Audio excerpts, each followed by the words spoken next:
This was before food stamps. Ooh.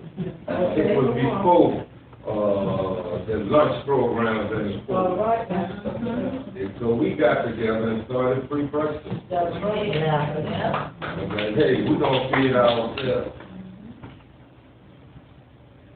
How we did it? Our membership put up the money, and we started buying the bacon. Started off feeding maybe 20. And at the end of the first week, we were feeding close to 100. And within 2 months, we were feeding up to 400 kids a month. Many of them didn't want to, wasn't hungry. They just came for to be in an environment where they can socialize and eat together. Yeah. You know? And they came. And how we was able to fund it after that? Because parents understood what we was doing. And they would send their kids, look, bring these babies. You bring this box of bricks. You know? Bring this box of cornflakes. Bring a gallon of milk and bring it over here. Until it became their program, not ours, but theirs, the community. I was telling the young man earlier that one time we made a call for AIDS. And next thing you know, we had so many AIDS, so many dozens of AIDS that we had a whole room. We nothing but we had to give AIDS away. We had to give them back to the community. Because we had too many AIDS. You know, I mean, these are the things that we was going through. We get out in the community and let everybody live. An uncivilized person will live in filth. There's no way that a civilized person will live in filth. So we have to clean up our community. Yeah. Can't wait for nobody else. You clean it up. That's right. That's when I took the spirit of anarchy. That's the spirit that I have until this day. We ain't waiting on Washington. If we were waiting on Washington in the aftermath of Katrina, we would have been dead. It's up to us.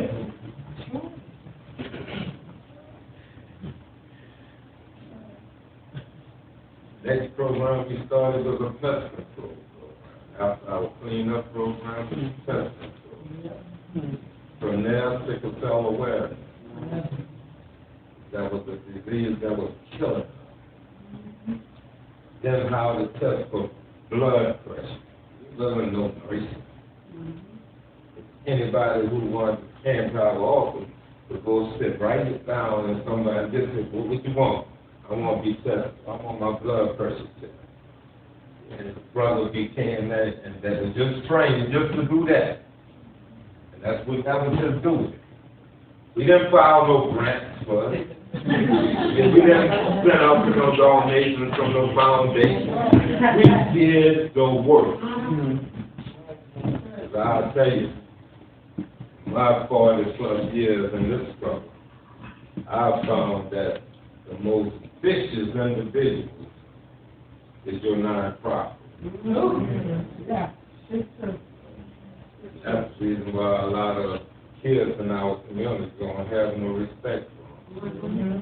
Because the fact is the only reason why you here is because you're getting paid. If you wasn't getting paid, you wouldn't be here. So don't tell me about you here because you care about me. Because you care about my misery.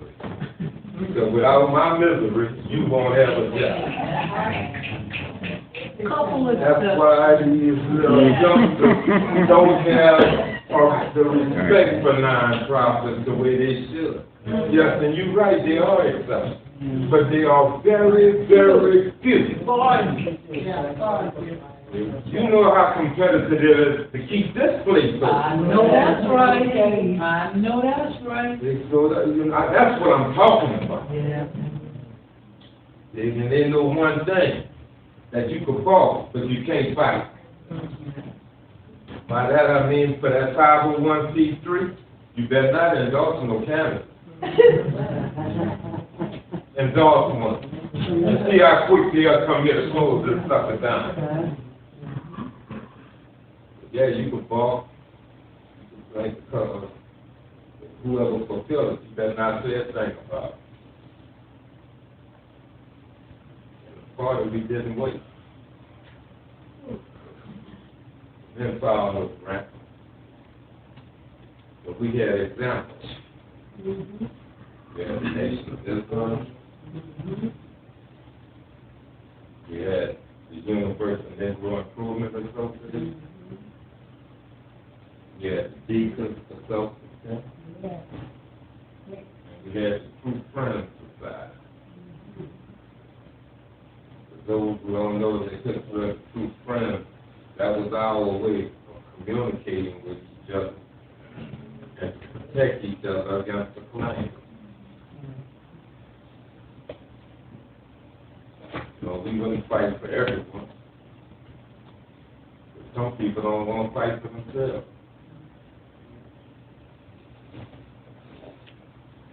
Some people will fight you for trying to fight for them. Well, thank you very much. Thank you very much. So we was able to fight for ourselves. Down to about 6 minutes. No, 15. Oh, 15?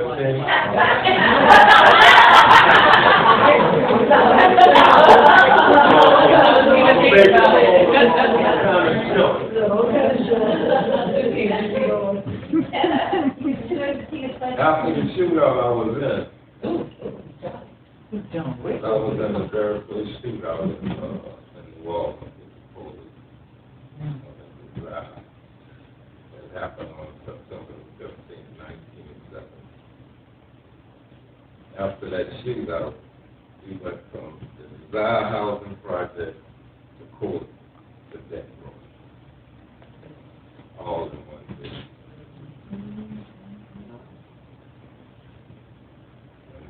Second shootout happened. We had divided ourselves into third. First wave was going to be in the office. And people thought instead of being in the office because, read all these guerrilla warfare, that you take it to you don't get trapped in the war. Sacrifices that you're making is to deliver a political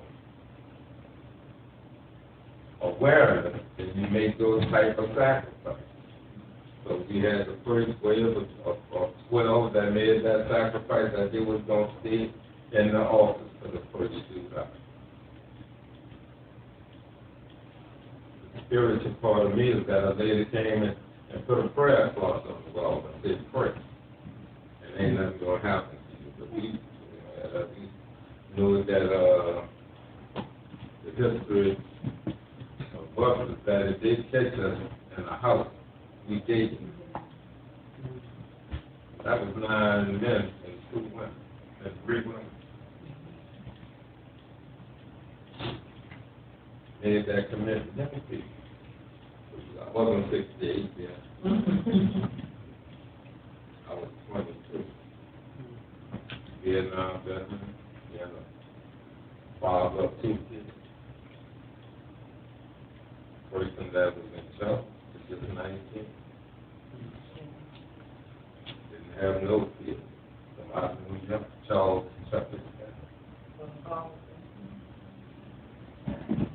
The reason why I'm saying that, I don't think because you up there in the age that a young person cannot kill it. Amen. Yeah. That's right. Why in jail?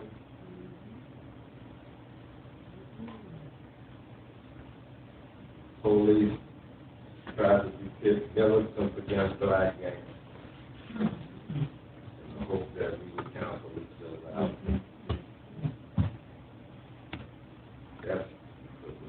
gangsters. They were free. Only the strong survive. If you're weaker than me, then you belong to me. I do what I want with you. He said that's not the action of a civilized man. That's because you're incarcerated. That don't mean you have to give up your humanity. That is put you once again in that same sex environment. Don't let it become a dominating force in the principles that you must establish in order to survive as a human being on this planet. We endured this when they first brought us here in chains. Now we're back in chains, living in the same sex environment. And the outcome, you see it every day on the street. Yeah, when you go to jail, you might become a bad dog. When you get behind them prison walls, now you got to deal with wolves. And I don't care how bad a dog you are, you can't come up and compete against wolves. And that's what our jails and prisons have become. Camps where they transform young people from dogs to wolves. And wolves run in packs. And they kill in packs. That's why you see so much killing going on in our community now. Because when you see that transformation, it's the same as you see saw in Vietnam. The same staff. Then they go to jail one way, but when they come out, it's a totally another. And then we'll lock them up, and we'll lock them up to punish.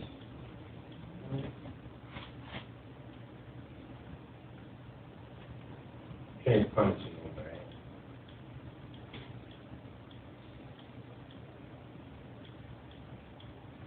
Punish him and let him go. If he's any kind of man, you're going to have to punish him again.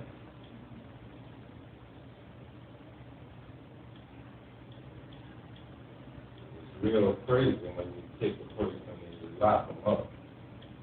Look, without offering no form of a truth, and you expect them to come out not for the prison.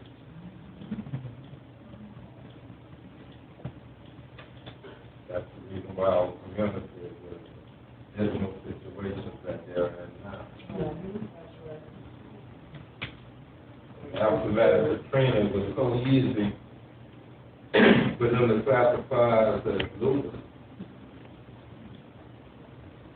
Because everybody that left was just for those that was in prison.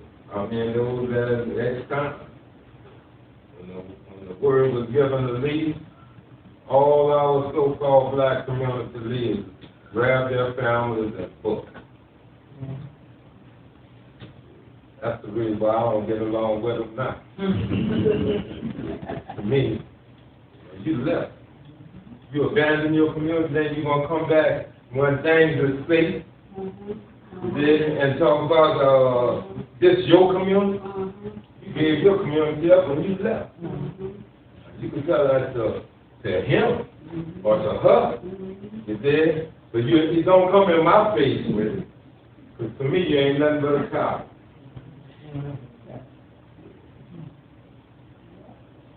Nothing but a coward. You ran off and left your community without any form of leadership. We seen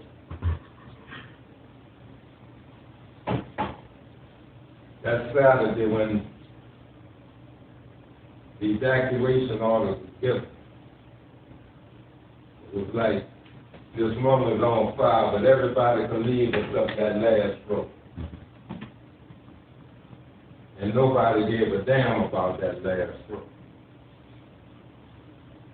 The city knew that it was 150,000 people that could not escape and didn't supply one bus.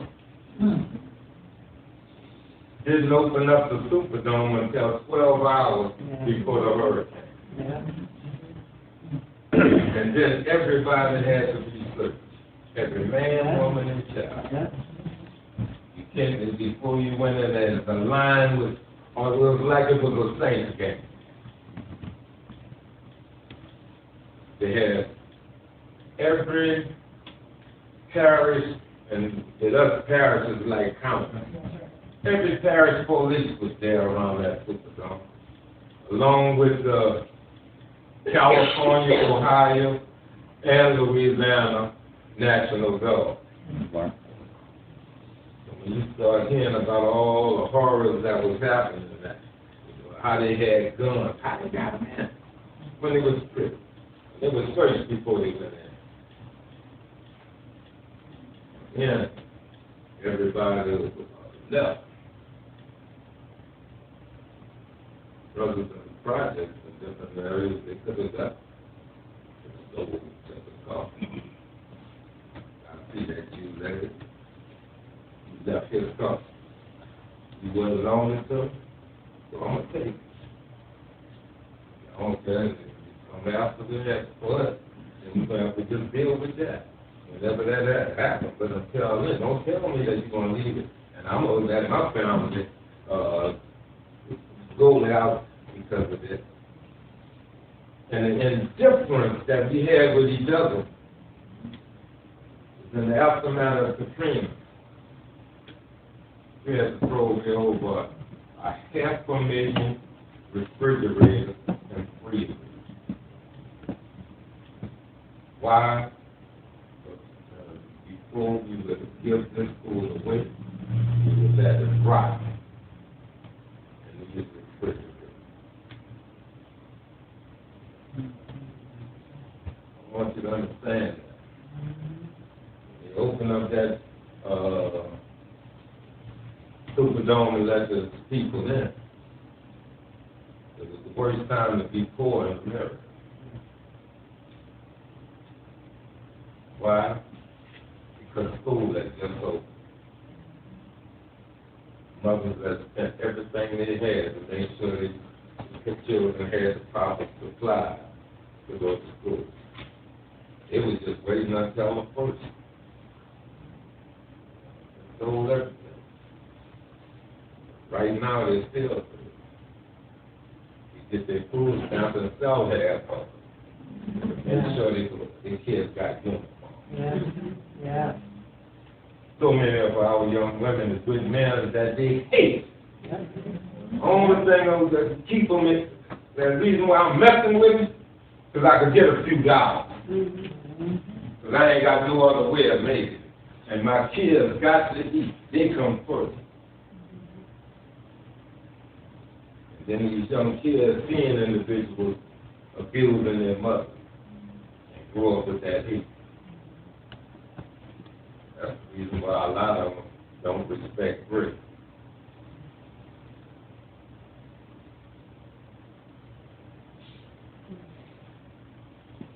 Now,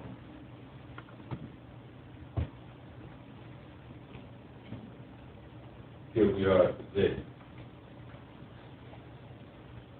10 years later.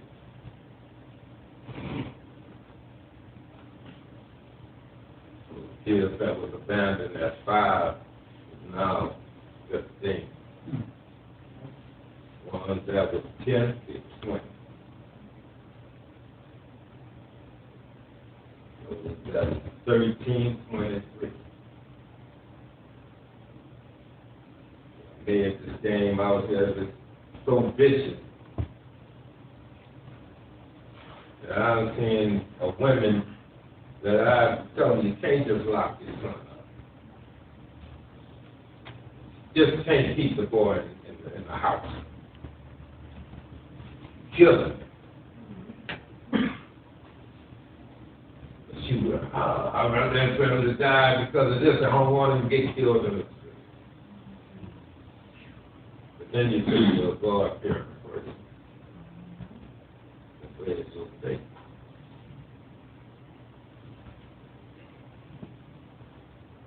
I work under the premise that the key to success is faith in the Most High, confidence in oneself, and you can make a sacrifice. I believe it's through those three that you will always be successful.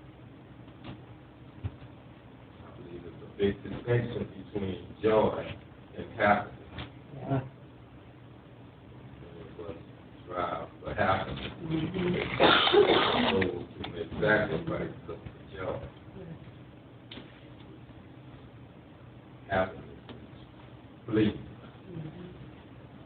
Joy is something that no one can take away from you. I found that the best joy in life is working for this struggle with environmental peace and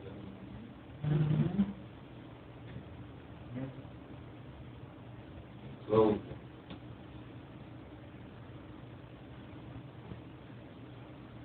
10 years ago, all my doubts of what we can do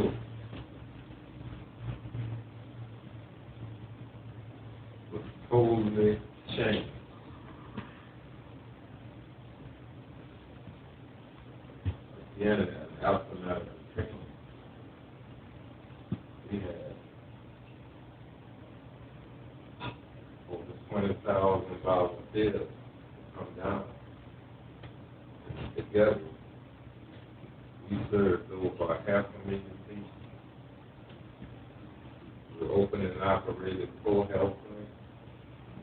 We were in the process of starting a hospital, a research hospital.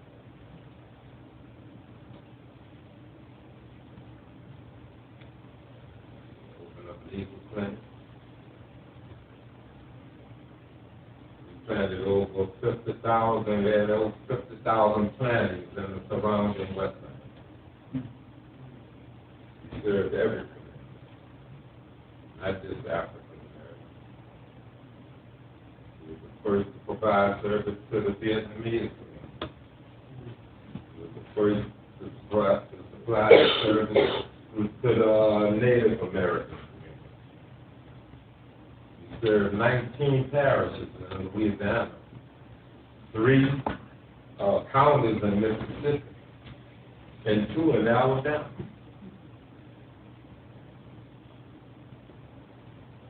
And as of now, as I speak to you today, it still never was recognized as a relief organization.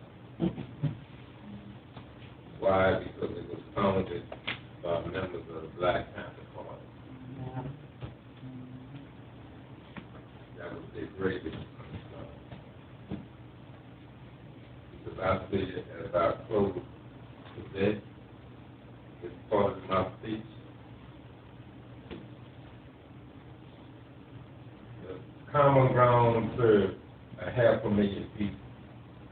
It wouldn't have been able to serve them if it wouldn't have been an Angola free. And it wouldn't have been an Angola free if it wouldn't have been a Black Panther Party. So regardless of whether the city, state, or federal government ever recognized it, look at this as a model. The former Common Ground has been here. Jimmy is one. This man standing up right here is another one. Where's the other one? He's right here. Made a sacrifice that came down there, stood up for peace and justice. And what did they show? They showed members of our community that all white was an oppressor and exploited. And it showed those that came down, that those who were just abandoned and that it wasn't moving. It was just hard-working people that just had ordinary that just happened to be poor. And together, they made a difference. They give me hope for today. That we can come together just the way we are in this room today. We can learn to overcome our differences. We can work to make sure that venues like this one remain open. can support each other. You don't have to just give our money to those who are working against us. You could be selective in our person.